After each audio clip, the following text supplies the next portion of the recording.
Much love, Majestic Miracles. We're starting an online book club. And by we, I mean we. She a shit changer. She changed shit.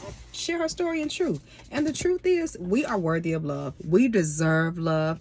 And it is time for us to heal. It's time for us to remember that we have to give back to us all that we give to other people. I have learned to no longer be selfless, because selfless means I'm more of other people and less of me. So I don't choose that route anymore for my journey of loving me, because I love me some me now. So I am now self-full. I mean, in love with me. I have all these amazing words that I write to myself. I write myself a love note every single day. Okay. My love note to myself is Jesus Royale. I'm learning French too, so I'm starting to write my love notes in French now. I think that's sexy for me. Okay, I'm tapping into my sexy self. So, Jesus Royale means I am royal, and that's my love note to myself today. It's so important that we love ourselves and remember our worthiness. We are moon energy. We are birthed by the same energy that created the moon, the sun, the stars, all creation, the beauty of mountains, the soothing of the seas, everything that we feel when we look at nature, birthed by the same energy that birthed us. I'm just saying, it's time for us to realize how amazing we are. We're going to be reading Untamed by Glennon Doyle. Let's dive in. Self-love, so important.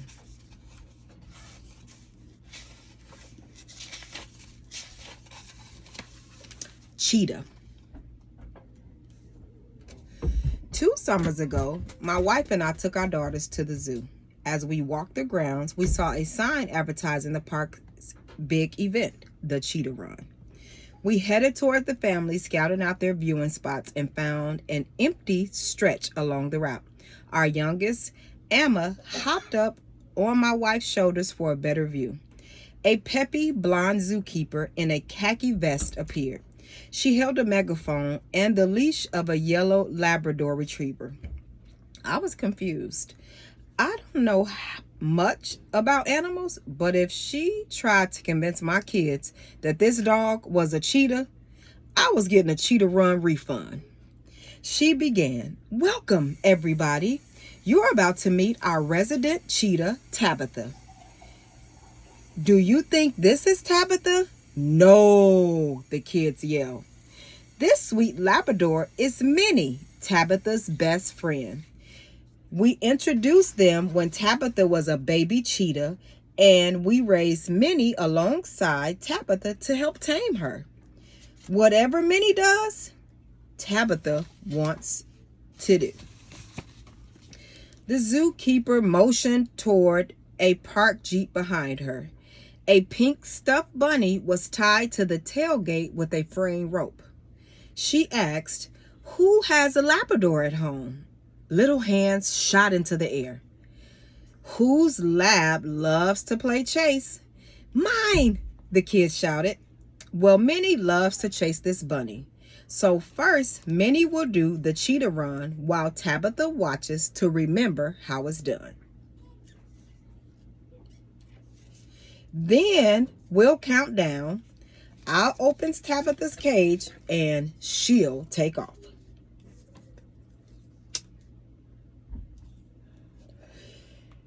At the end of the route, just 100 meters that way, there would be a delicious steak waiting for Tabitha.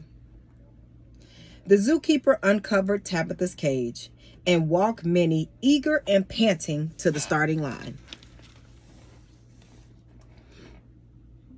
She signaled to the Jeep and it took off.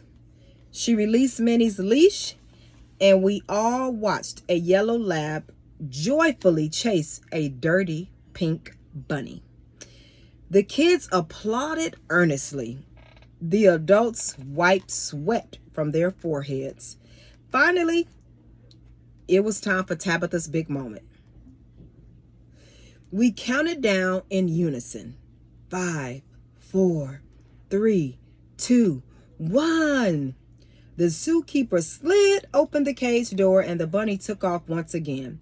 Tabitha bolted out, laser focused on the bunny, a spotted blur. She crossed the finish line within seconds. The zookeeper whistled and threw her a steak. Tabitha pinned it to the ground with her oven mitt paws, hunkered down in the dirt, and chewed while the crowd clapped. I didn't clap. I felt queasy. The taming of Tabitha felt familiar. I watched Tabitha gnawing that steak in the zoo dirt and thought, day after day, this wild animal chases dirty pink bunnies down the well-worn, narrow path they cleared for her.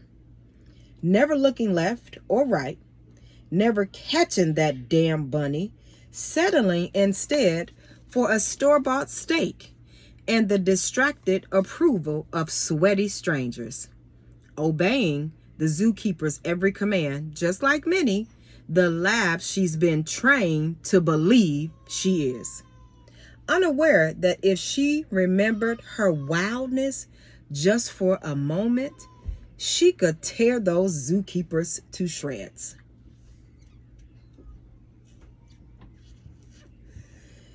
When Tabitha finished her steak, the zookeeper opened a gate that led to a small fenced field.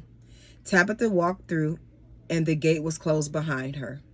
The zookeeper picked up her megaphone again and asked for questions. A young girl, maybe 9 years old, raised her hand and asked, "Isn't Tabitha sad? Doesn't she miss the wild?" "I'm sorry, I can't hear you," the zookeeper said. "Can you ask that again?" The child's mother said louder, "She wants to know if Tabitha misses the wild." The zookeeper smiled and said, "No. Tabitha was born here. She doesn't know any different. She's never even seen the wild. This is a good life for Tabitha. She's much safer here than she would be out in the wild." While the zookeeper began sharing facts about cheetahs born in captivity, my older daughter Tish nudged me and pointed to Tabitha. There, in that field away from Minnie and the zookeepers, Tabitha's posture had changed. Her head was high, and she was stalking the periphery, tracing the boundaries the fence created. Back and forth, stopping only to stare somewhere beyond the fence. It was like she was remembering something.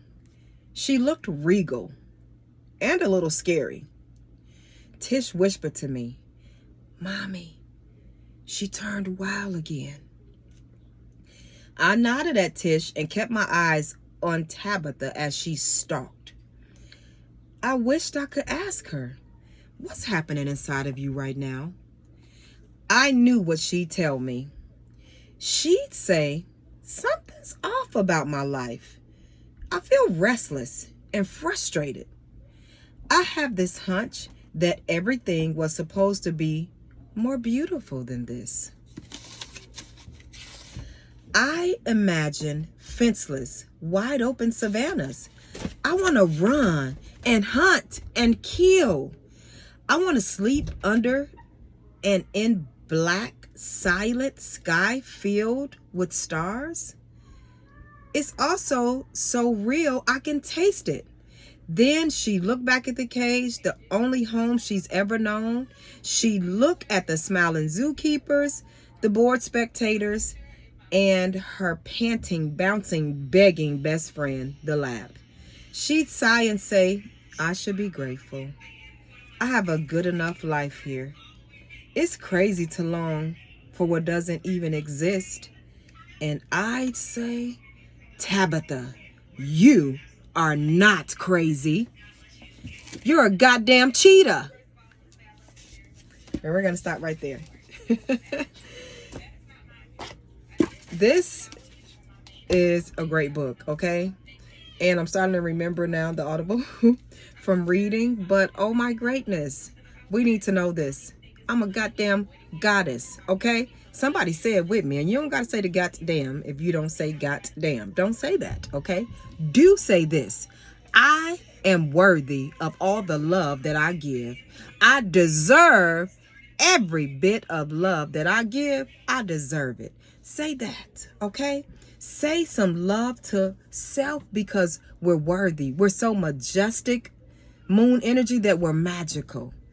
Go on and be magical with you today. I love you. Peace.